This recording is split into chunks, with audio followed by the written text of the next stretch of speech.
My review of 5 Torches Deep, today on DungeonCraft.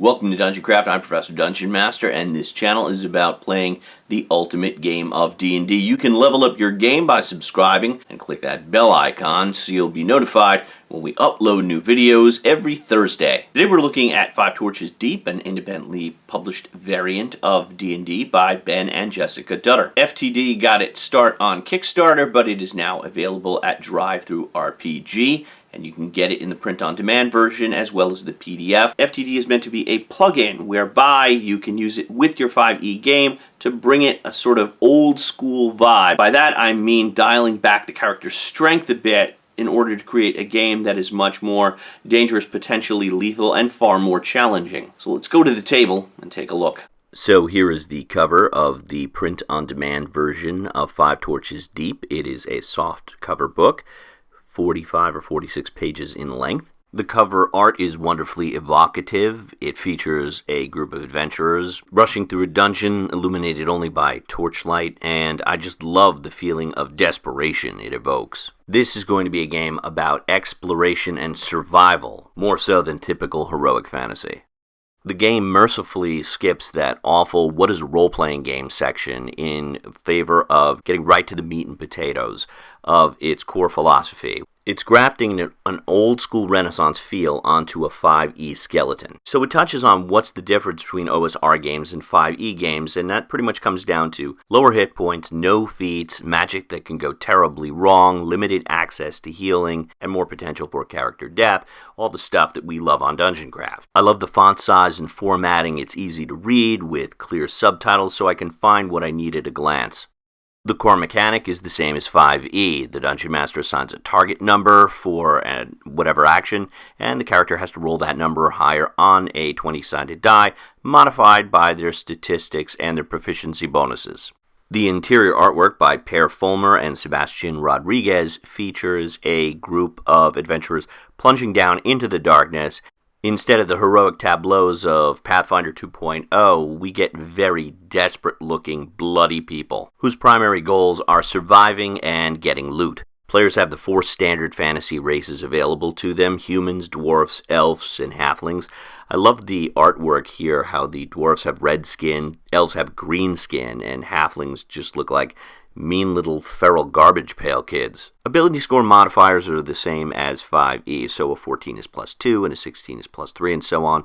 Each race generates ability scores differently, so for example a human rolls 3d6 in order: strength, dexterity, wisdom, charisma, etc., and can swap up to 2, whereas dwarfs automatically receive constitution and strengths of 13 and roll 2d6 +3 for the rest of their ability scores in order and cannot change them. There are also class restrictions. A dwarf cannot be a thief unless they have a 13 dexterity, and can't be a mage unless they have a 13 intelligence. Elves can't be a warrior unless they have 13 strength, and can't be a zealot, the equivalent of a cleric, unless they have a 13 wisdom. The result is a game that is much more in line with Gygax's original vision, where humans are the dominant species because they're versatile, and other races exist but they have limitations. As opposed to the 5e, I can be whatever I want and not have any limitations and have no weaknesses and only bonuses and win all the time. Which reminds me of something. I can't remember what it is, but anyway.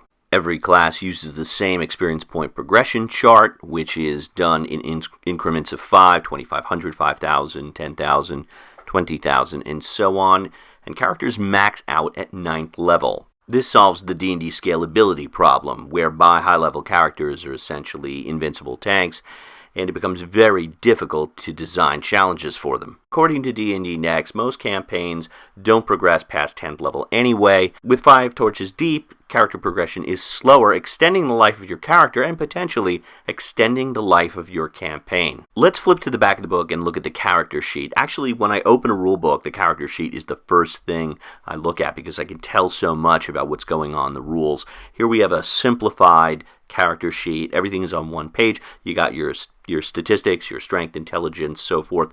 And you also have these columns. So below strength, you're going to find melee. It's a spot for your melee bonus. And below dexterity, your missile bonus. Below constitution, hit points. Below intelligence, your arcane spellcasting bonus, and so on. So it's a flow chart. I really love this idea. It's intuitive and allows the player to navigate the character sheet with ease. Let's flip back and look at the classes. There are 4 classes in Five Torches Deep. We have warriors, thieves, zealots, and mages. Everything you need for each class is laid out on a single page with clear charts and no fluff text. This single chart lists every power, ability, and bonus that a fighter will get for their entire career. At 3rd level, they can opt to choose an archetype, either barbarian, fighter, or ranger. In the corner, we have a convenient at-a-glance warrior basics chart. You can see they have 6 starting hit points plus their constitution modifier. That's it.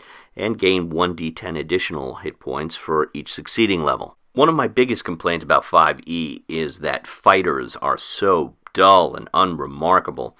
Here, a fighter gets +1 permanent armor class, +1 damage to all attacks, and their allies get +1 armor class whenever they're near the fighter, making the fighter a commander type.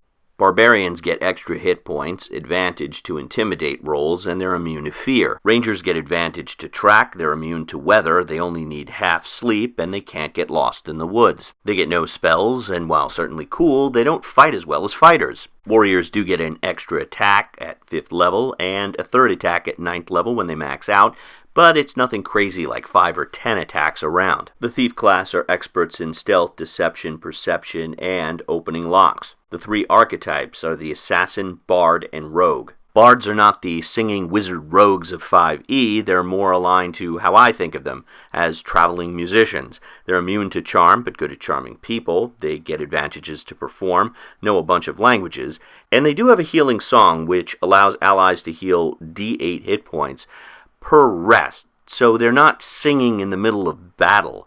They sing after the battle is over. Assassins are rogues who kill people, and the rogue is the Grey Mouser type of expert thief who's good at climbing up walls and stealing stuff. Zealots are your divine spellcasters, and I really like the title Zealot. I'm of the opinion that clerics have to have a lot of fanaticism and imagine themselves as dying as martyrs for their faith. Zealot captures that feeling. Clerics, druids, and paladins are the 3 zealot archetypes. Of the 3, I'm going to address paladins because I get the most comments on Facebook about the paladin's tendency to be overpowered. I like that they categorize the paladin as a zealot as opposed to a fighter. I've actually gotten into arguments on online gaming forums over, can paladins be atheists? No!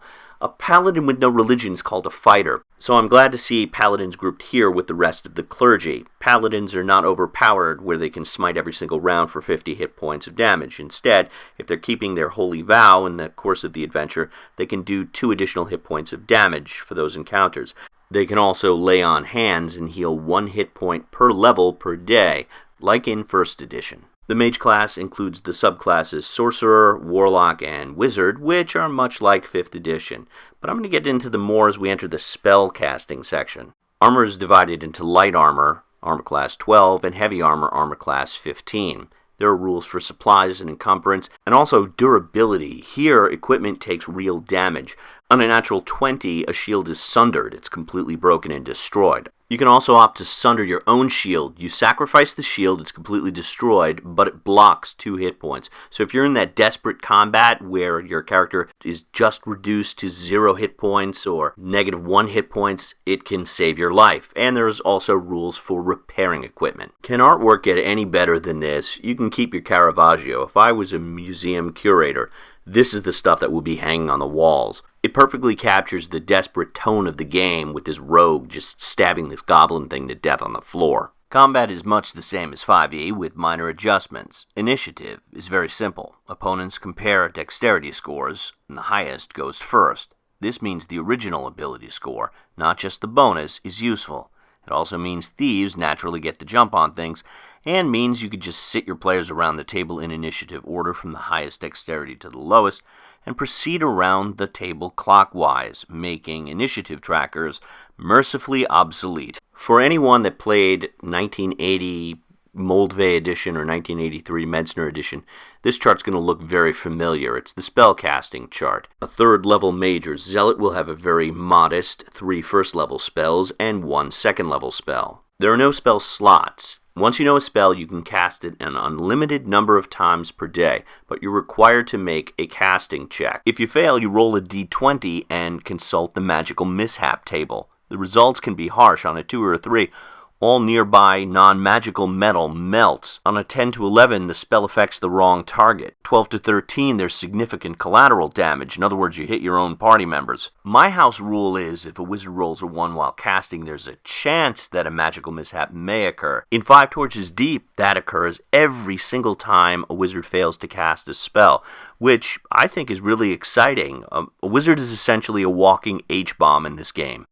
Both the Arcane and Divine spell lists contain 5 spells per level. And these are more than just a list. This one-line description is the entire description for the spell, and disputes are settled by the DM. Cantrips are significantly weaker than they are in 5e, allowing wizards to do mundane things like light a torch or candle, cool a cup of water, or send a psychic message to one target that's in their sight. Many spells will look familiar, like Charm Person, Sleep, and Arcane Arrow. This isn't just a list of spells with descriptions to follow, these are the descriptions as well.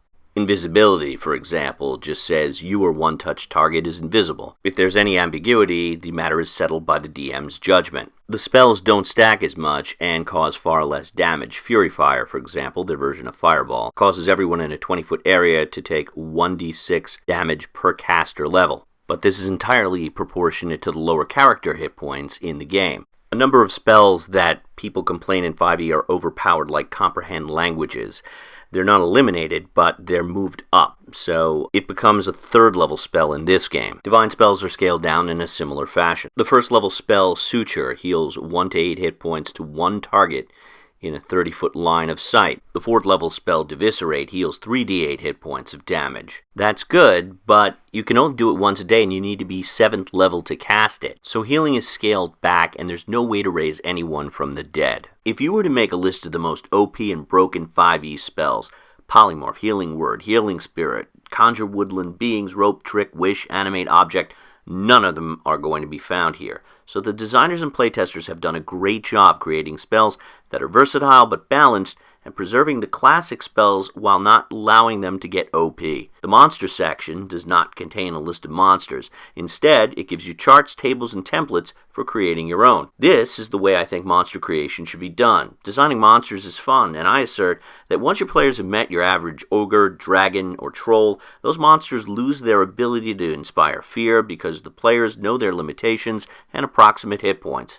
If you're a DM with 2 or more years experience, I'd step away from the monster manual and start designing monsters of your own, and this is a powerful toolkit. As is this section on running the game, which includes a bit on preparation, facilitating play, a random adventure generator, and this page, one of the most useful I've ever come across in a game book. It describes how to use a Rubik's Cube to create a dungeon. You just mix up the cube and choose a side. White sections are an open path, blue an alternative path like water, green a key destination with treasure, yellow a passive threat like terrain, orange a monster, and red is a blockage or a locked door. Here's a cave complex designed from this puzzle cube.